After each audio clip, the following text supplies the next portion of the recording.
You're listening to episode 135 of Lifestyle Locker Radio with Michael O'Brien. My last bad day, I came around the bend and a speeding SUV had crossed into my lane fully. It was going about 40 miles an hour. And I remember the whole morning, the sound of me hitting his grill, the sound I made going into his windshield and putting a hole through it, the sound of his screeching brakes, and the thud I made it as I came to the asphalt below. Hi, I'm Dr. Josh Hant, and welcome to Lifestyle Locker Radio, where we help you create an awesome life and lifestyle. From nutrition to fitness, mindfulness to peak performance, and relationships to money mindset, we bring you on an amazing journey to help you unleash your human potential. So here's a little bit about our guest today, Michael O'Brien. He's a sales and marketing executive business coach who helps leaders slay their internal feelings of worry and doubt so they can achieve complete success for themselves and their teams. Before starting his executive coaching firm, Peloton Coaching and Consulting, Michael spent over 2 decades in the pharmaceutical and bio industry in roles that range from sales to marketing to executive leadership. Before launching into his coaching career, Michael experienced a life-altering event that ruptured his worldview. On July 11th, 2001, he was struck head-on by a speeding SUV while out on a training bike ride. Now, Michael considers it his last bad day and shares his journey from being a human doer to a human being in his best-selling memoir, Shift, Creating Better Tomorrows, and donates all the proceeds to the World Bicycle Relief. Now, Michael channels his energy to helping other business executives and entrepreneurs realize their potential by changing the conversation they have with others and themselves.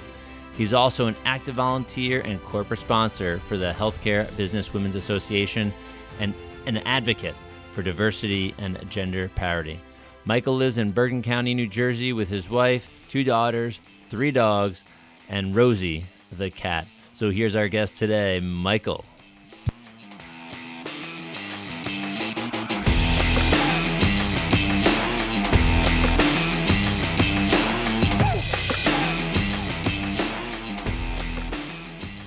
Hey everyone, welcome back to Lifestyle Locker Radio. I have an awesome guest today. This is Michael. You heard a little bit about him and his bio. He has a pretty wild story. We've only heard one other person that we've interviewed that has had a story this intense. I mean, I get the chills thinking about what happened to him. So Michael, welcome. And I can't wait to hear your story again. Well, Josh, thanks for having me on, and to your listeners, a hearty hello. I can't wait to get into it with you, man, and talk about competing. It's going to be cool. Yeah. So let's hear your story, going from your corporate life and, we're going to talk about bike riding a little bit. We have to at this point, right? Definitely, man. Yeah. And then what happened? What was this shift? What was the thing that created your shift? So go into the story here. Yeah, sure thing. I'll share with the listeners. So I'm going to bring people back to almost 18 years ago. So July of 2001. And I was living in Jersey. If you met me, Josh, back then, life looked pretty good. But there wasn't any internet, so we couldn't stalk each other, right? There was no LinkedIn. Exactly. Twitter, there was no Facebook. But I had a pretty significant job at my company. We had 2 daughters. We still do, but they were really little at the time, 3.5 years old and 7 months old. And my wife and I had been married 7 years.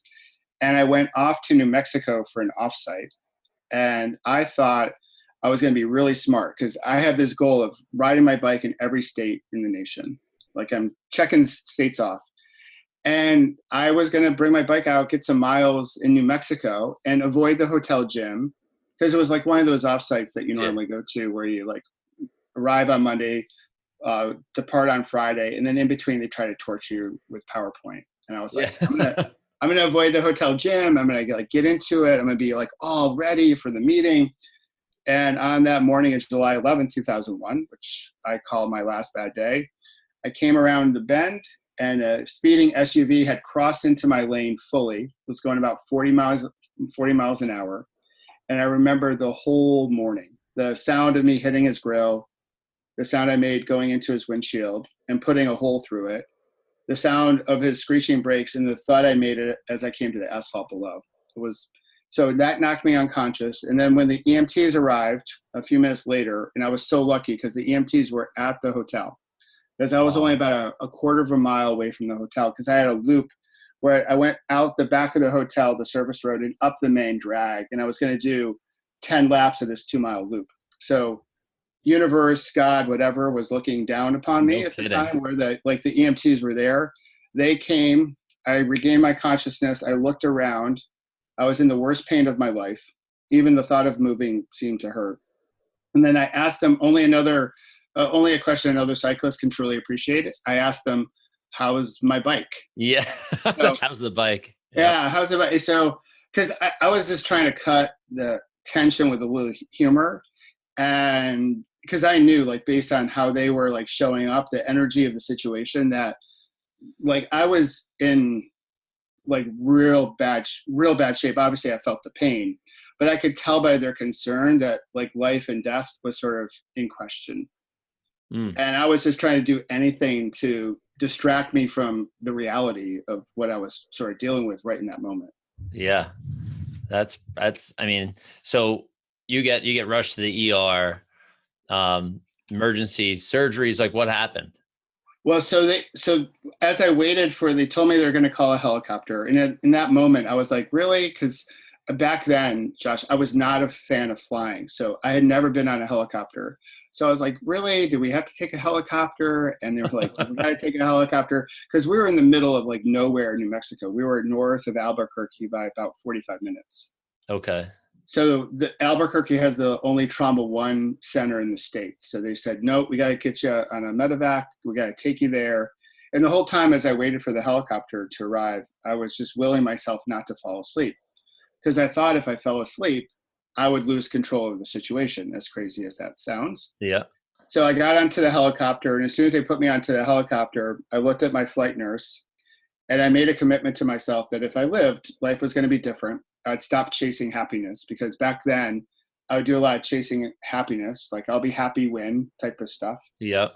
And I remember every minute of that 19-minute flight, I didn't take my eyes off of her. We landed on top of the roof at the University of New Mexico. Down the elevator, we went into the trauma center and met my anesthesiologist and my trauma surgeon. And then for the next like 4+ days, I don't remember a thing. So, Wow. So you were in and out of procedures, if you will, though, for 4 days straight, or? well, I was in the ICU for 4 days straight, because what had happened when I came out of the ICU, I learned about the extent of my injuries and just the accident in general. So the driver had a revoked license. He had 5 DUIs on his record. So one could argue should not have been driving that day.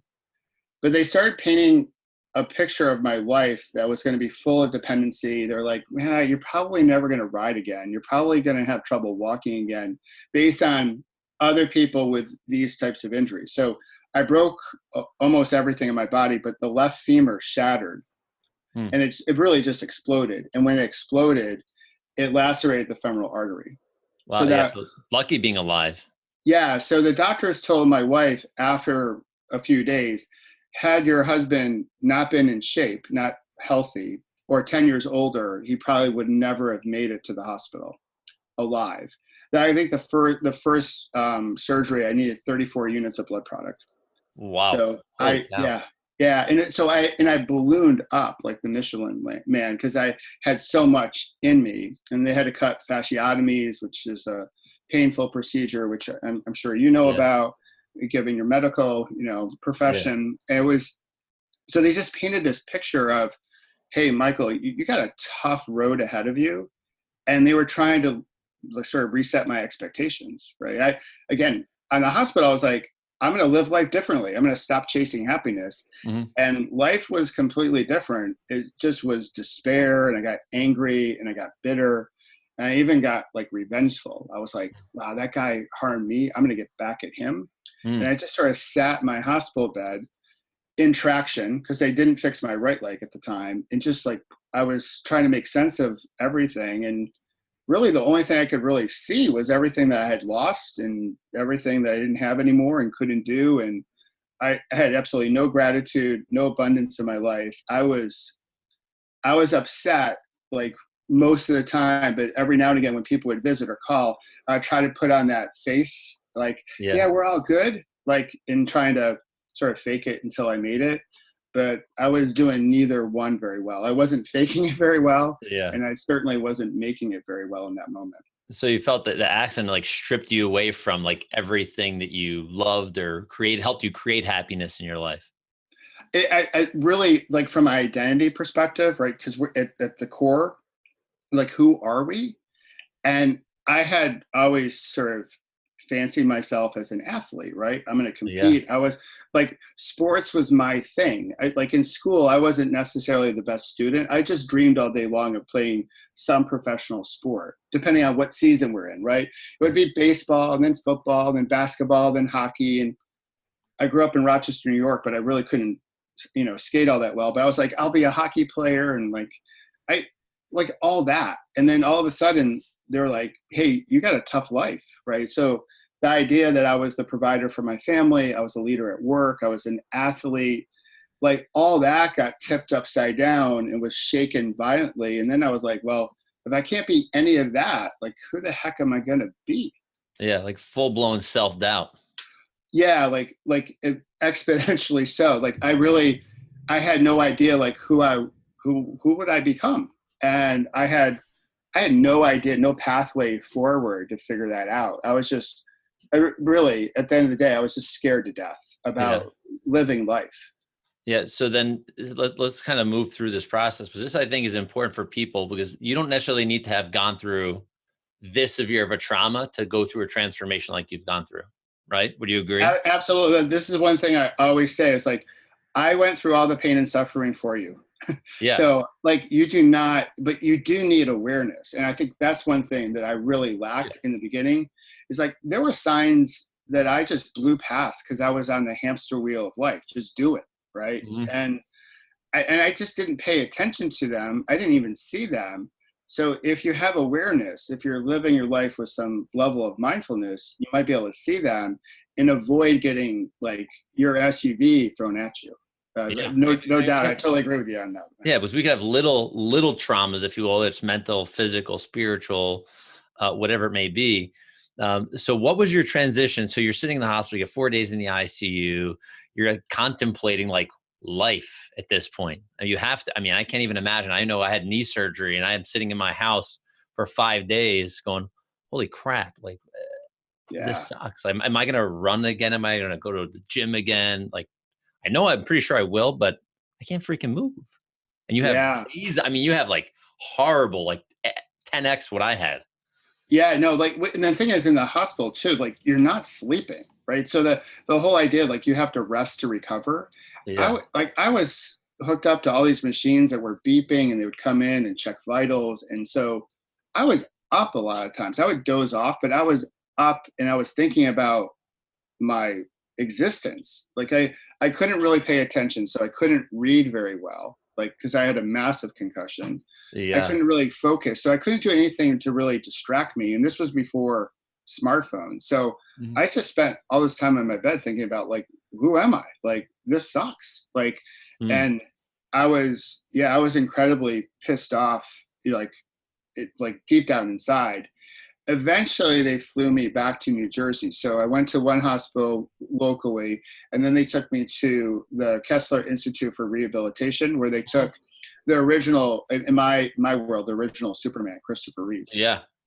And there I came in, and that's when I had those like the moments in between our moments that really drive our success. Yeah. So as I was getting checked in, they wheeled me in on a stretcher and then into a wheelchair. And I saw a poster that read, motivating the challenge and challenging the motivated.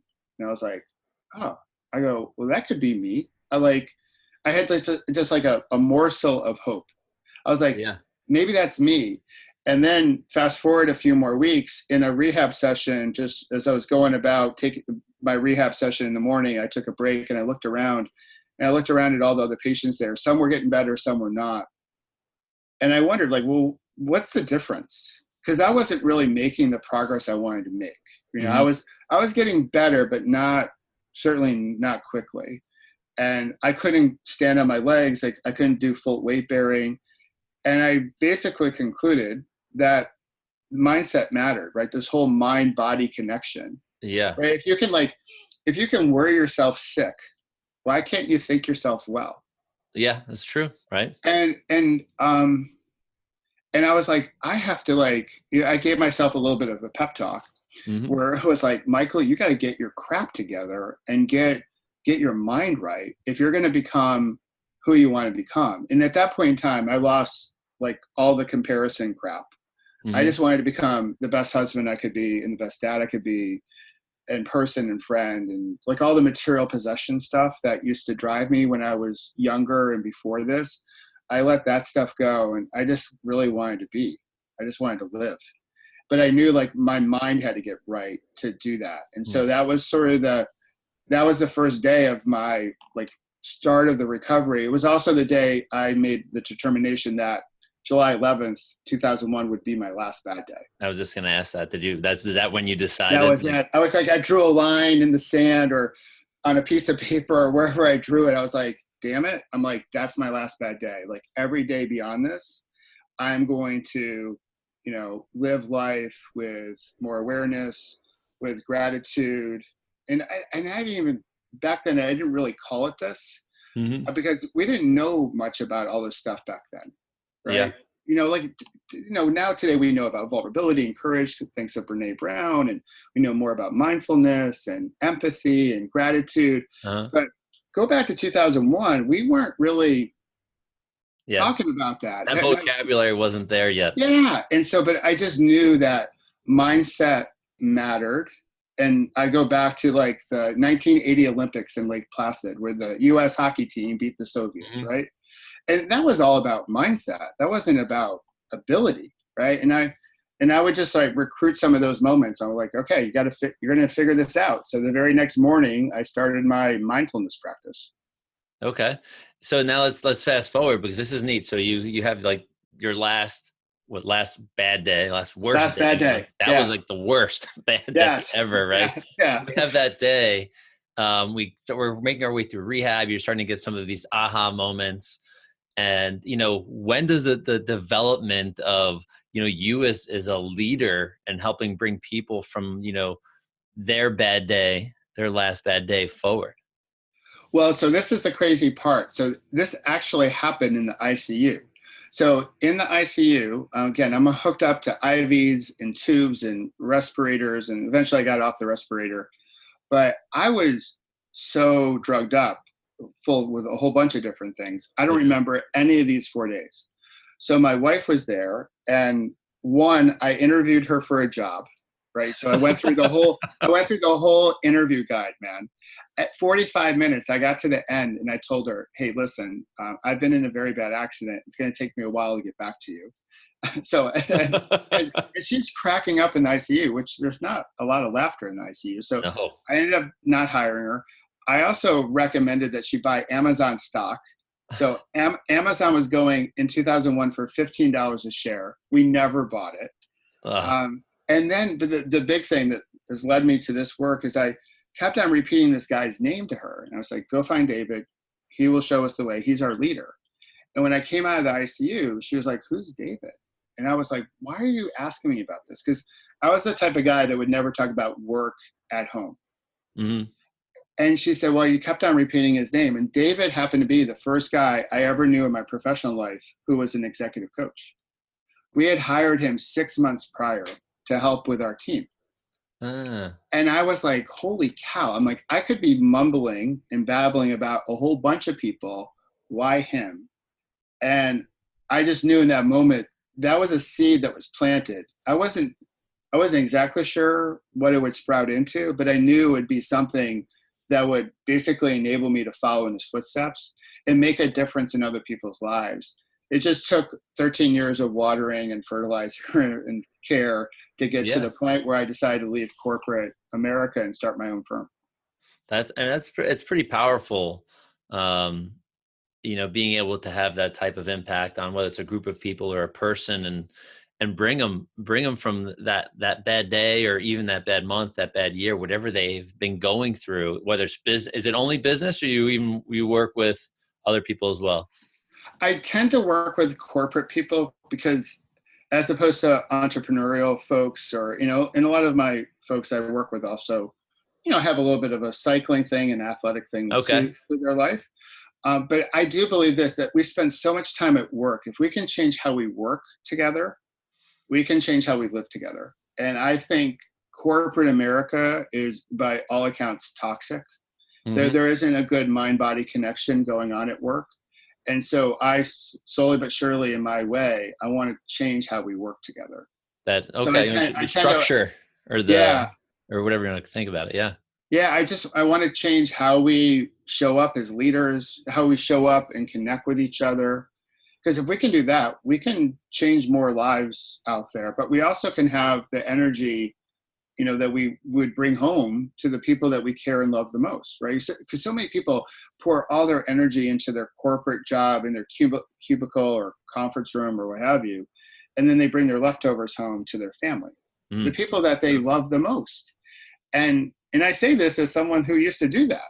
And then we know, this, like when our fuse is a little short, like when we're drained and we're tired, we can get triggered so much more easily. And Yep. it's sort of like we kick the dog, or we yell at the kids, or we snap at our wife, or what have you, and they will forgive us a little bit more easily than maybe our boss, but it doesn't have to be that way. Yeah. And I'm trying to help corporate folks understand that there's a different script they can follow than the script they've been following since probably college and their earlier professional life.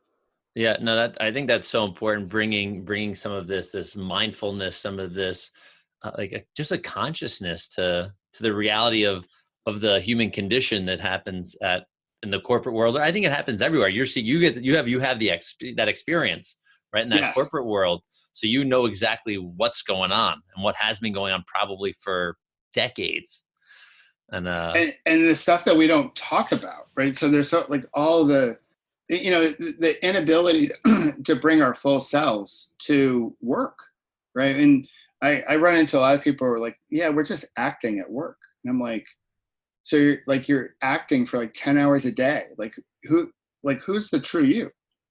And yeah, and I get where they're coming from, because again, I was sort of like that. Like, if I was asked, I was like, well, I'm a little bit different at home than I am at work. And one of the things I made a determination about when I came back to work after my accident, because I thought, well, what do you do when you almost die? Do you like sell everything and go to Nepal and trek, which, based on the current news of how many people are trying to summit Everest, it seems like a whole bunch of people are doing that, because yeah, it's no so kidding. crowded over there. But I wasn't really sure what the script was when you almost die. But I made this determination. I would go back to my corporate job because I was still the provider for my family, but I went back to it on my own terms with a totally different script. And I knew the conditions. I had mapped those out, the conditions that would basically trigger my move into starting the current business I have. Yeah, so it's funny you mentioned Everest, because that's people I think are trying to find either an escape, or they're trying to find themselves, and that's a crazy way to go ahead and do it if you've had no experience. I think there are easier ways, and I love that you bring into your world, into your people, into the teams you work with, that the active lifestyle. I mean, you say you connect your name, the Peloton, right, or Peloton, Yeah, right? yeah, yeah. Bring that group of people and riding. And so how do you bring your cycling and all and that experience into what you do? Because I think fitness is a huge way to help people really get out of their head and get into their mind, if that makes sense. Oh, totally. Yeah. Cause we're talking like before the show, like your 100 miler coming up, like just like Yeah. that whole mind body connection, and how much you can learn about yourself in your own thinking when you're out Yeah. there competing and you're pinning a number on, and you're getting after life, you're going for it. Yeah. So a lot of my clients who are not cyclists to begin with, they learn a lot about cycling terminology, because obviously Mhm. we start with like, what the heck is a Peloton? Now, Mhm. most people think, if they know the word, they're thinking about Peloton cycles, the spin bike.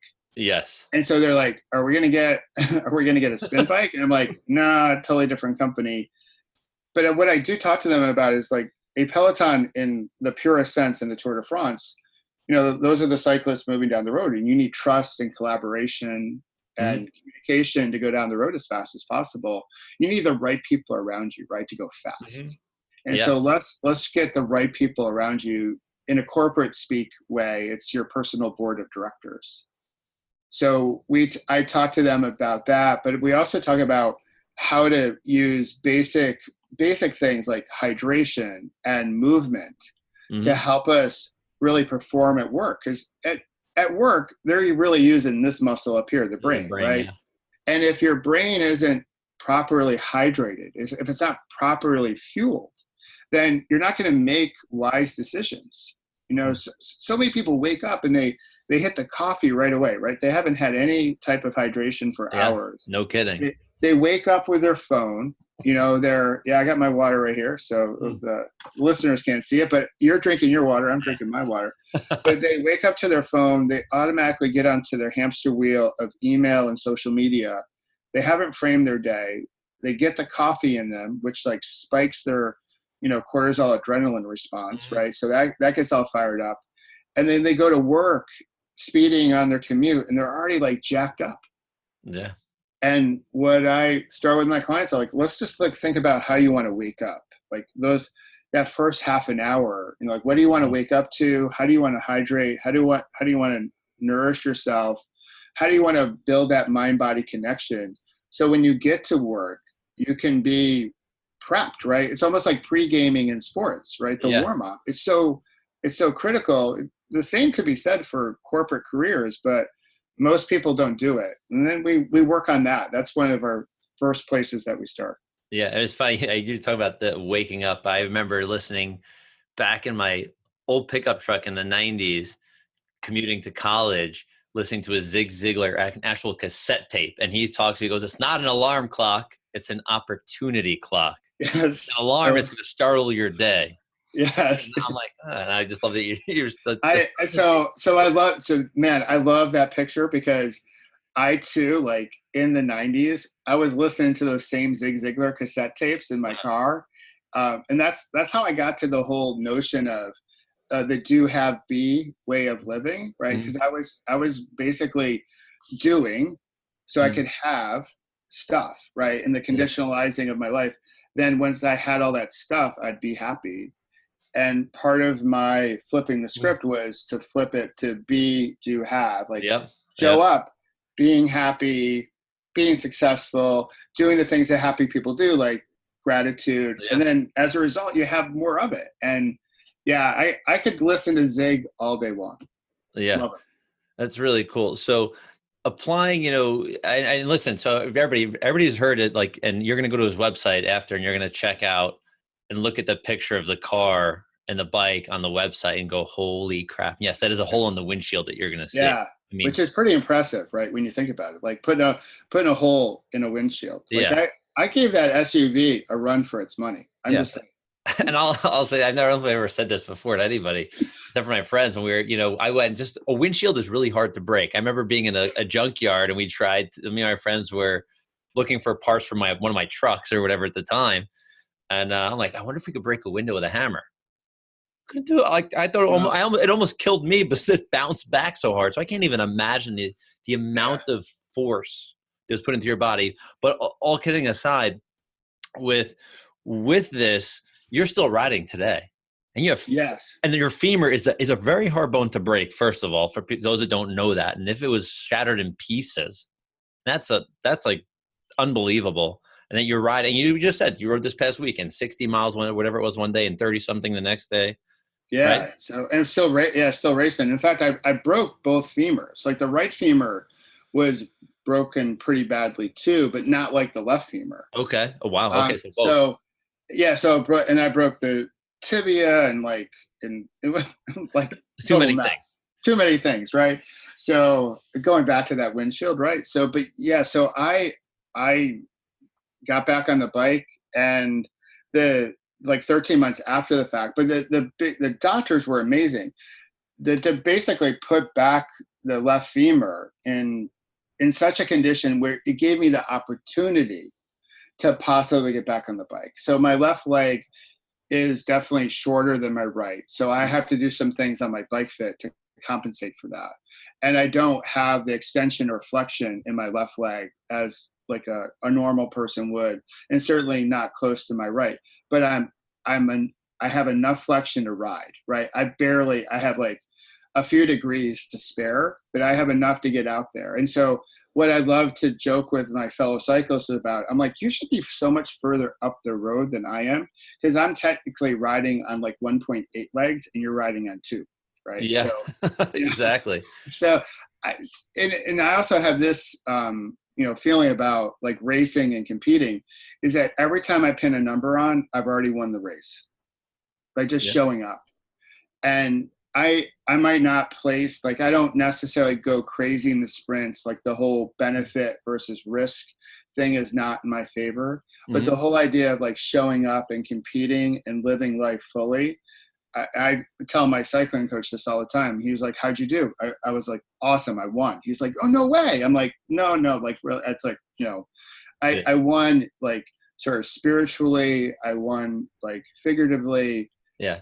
But I love being able to go out there and compete and giving it a whirl. And because every time I do that, it's a testament to what we can all overcome when we get, sort of hit in the jaw or hit by an SUV or anything else of that matter. And I just want this, like, our audience to realize this is, when you first went into the hospital and you started to recognize what they're saying, you may never ride a bike again, you may never walk, whatever those words are. Had you adopted those words and made them yours, there's I think a very good probability you may never have done it. Oh, absolutely. Because, in the beginning, I latched onto that victim story, with all my gusto, and everyone around me too validated it, because they're like, poor you. And I'm like, yeah, poor me. This sucks. Yes, this sucks. And I stayed there for a long time, because that's sort of in the spirit that we go where our eyes go. The doctors painted a picture of, you're going to go to a place where you're going to have a lifetime of dependency, a lifetime of limitation, more pain and suffering, more surgery. And boy, I latched onto that, pretty strongly. But it was that moment, that the moments in between our moments, where I was like, I need to show up differently. I have to like sort of shift my perspective in order to get my body going in the right direction. Yeah. And I think I have a friend and a chiropractor that, he goes like, we deliver the best drug in the world. It's called hopium. And I think you gave yourself, right? You gave yourself that particular drug, if you will. And that flipped the script. It's like, no, I am going to ride. I'm going to be able to walk. I want to be a good dad. I'm going to be a good husband. I'm going to make an impact now. I'm going to make an impact. I'm going to live life differently. And also with this mantra that I'm going to work hard today to make tomorrow better, right? Which for me, a lot of people are like, well, you're not promised tomorrow. But I'm like, well, it was my way of getting through my days early on, when I decided that script was going to be flipped, that I was going to put in the effort today, and I was going to make just enough progress, micro progress, sometimes macro progress, but just look at the little steps, like stretched across a week, stretched across the month. Then you start making more progress. And all of a sudden you're getting stronger, you're getting back up on your feet, and you're back on the bike. And when I came back to riding my bike, there's a local ride, the area, because we're sort of nearby. Yeah. And I just use the town lines as like the metrics. So I'd say, okay, I'm gonna join the big like rocket ride on Sunday. I'm gonna make it to this town this Sunday, and that's gonna be my goal. And then the next Sunday I would show up. I'm gonna make it one more town, and then one more town, and then one more town. And then all of a sudden, I was like doing the whole ride. And then I was like, now I was starting to get active in the ride, and that's just how I decided to live my life from that moment, where made my big shift or flipped the switch. Yeah. In almost every aspect of my life today. So it's those little step-by-step, pedal stroke by pedal stroke way of living life. Yeah. I mean, you have to use the bike terms, and I totally get that. And I want to share something with you that I learned from another one of my guests, who's a different type of athlete. He said, we're always shooting for like the end result. Like, we're only happy if you get to that the finish line, right? Yeah. Where he says most of us never, we call like these, he calls them AMWAPs. In CrossFit, there's a term called right? AMRAP, as many reps as possible. He calls it AMWAP. So it's as many wins as possible. So it's like, great, I made your first town, win. Your next town, win. Win. Your next town. I adopted that because it's such a great way to look at the baby steps of progress versus like beating yourself up internally. Like, shit, I cannot believe I didn't do that. Yeah, but look what you did, right? Like we never look at the little things. We're always looking at the other end. Yeah, and even like the race I did over the weekend, which you referenced, it, like from a placement perspective, it wasn't my best effort, but I still learned a whole bunch around the race, like in terms of prep and readiness and gearing and skill wise. So I still left with like, all right, I got some stuff to build on. Like that's going to make me better in the next race. And I say this as someone who's not going to get a European pro contract. I just want to get a little bit closer to mastery when it comes to like living my life and working my craft and doing the hobby I love to do and all that good stuff. Yeah. And with your clients, I know we spoke just briefly before our call, do you recommend, movement? Do you recommend like getting after, like setting like whether it's a bike race, like, hey, listen, register for this 10 miler, 20 miler, register for this 5K. Like just commit to doing something and do the steps to get there. Do you do that with your clients or no? Yes, it was a big thing that actually came out of some of my corporate stuff. There's a ride that's in Massachusetts that's called the Pan Mass Challenge. And the whole slogan is commit, you'll figure it out. Right. So, and I love that whole concept because we're never like truly ready. And I totally believe that if you just sign up for something that we can figure it out and then we'll never be truly ready. So the movement piece, I do talk to my clients a lot about. I want you to move in the morning. I want you to move throughout the day. I want you to move at night and set like some big, hairy, audacious goal out there that sort of scares you, that you're like, oh, I can never do that. And I'm like, and then just sign up for it. And then we have a way of, when we surround ourselves with the right people, the right Peloton, my vernacular, that we'll be able to have the support to get us to that finish line or at least the starting line and then hopefully the finish line.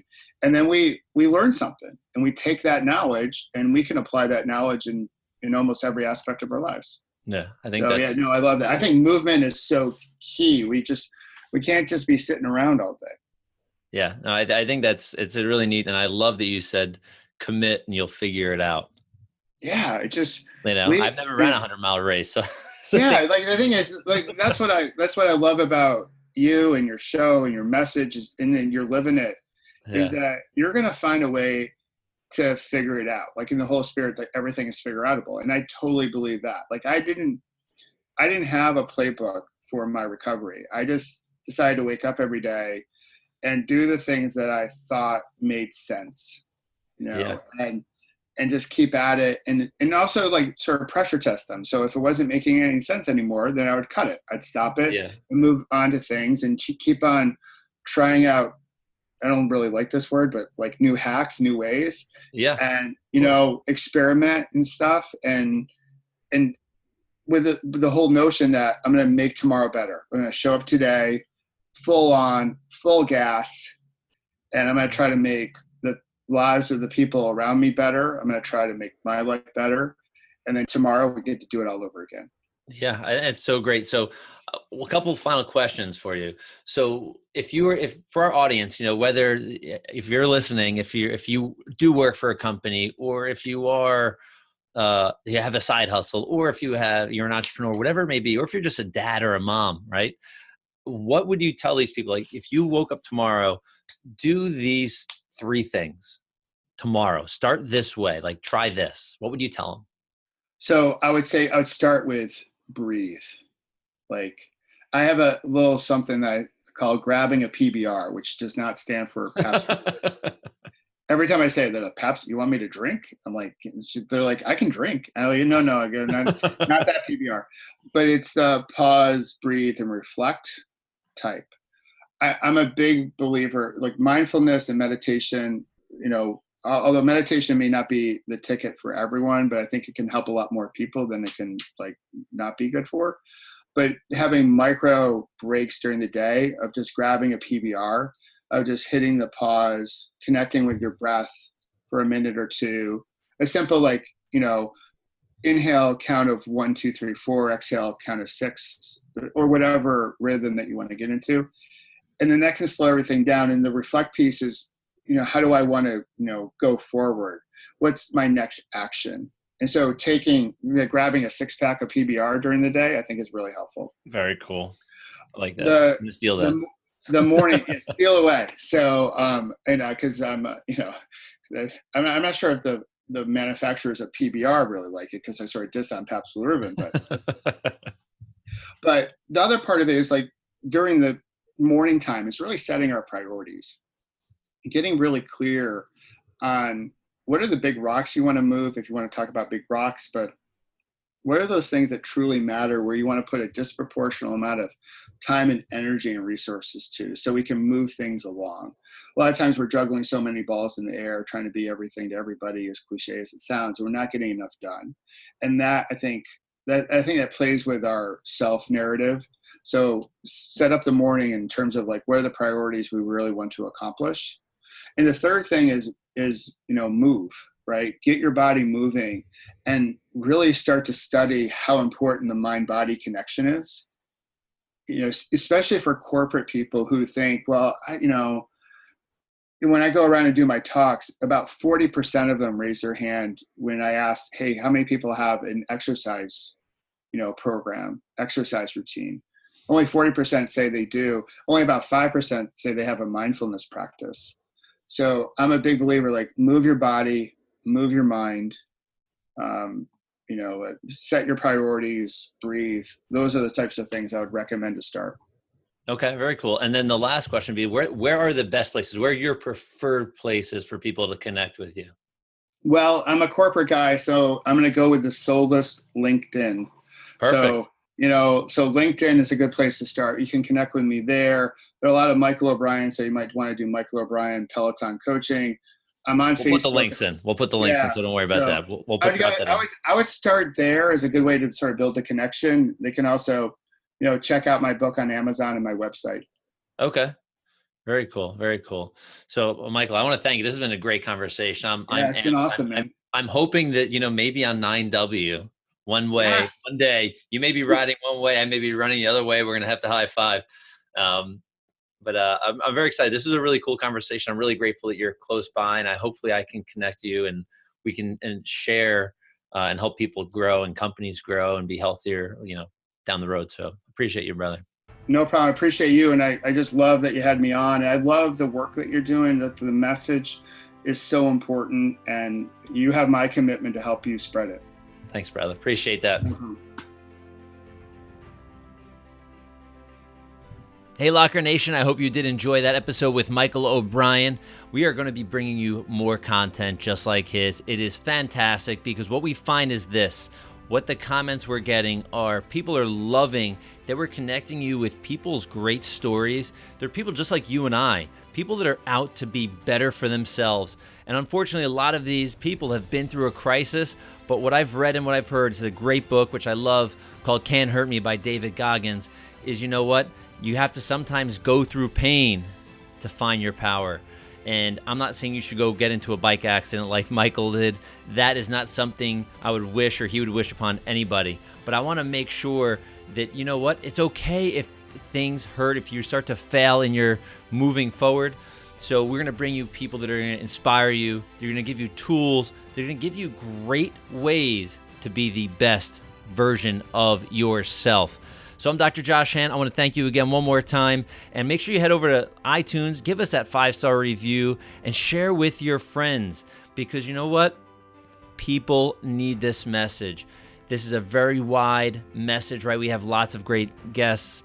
And, this is episode 135. So I want to thank all of you that have been listening since the beginning. And if this is your first episode, welcome to the family. And wherever you're listening from, have a great day, evening, or night. And we'll see you soon. All right, Locker Nation. Bye-bye.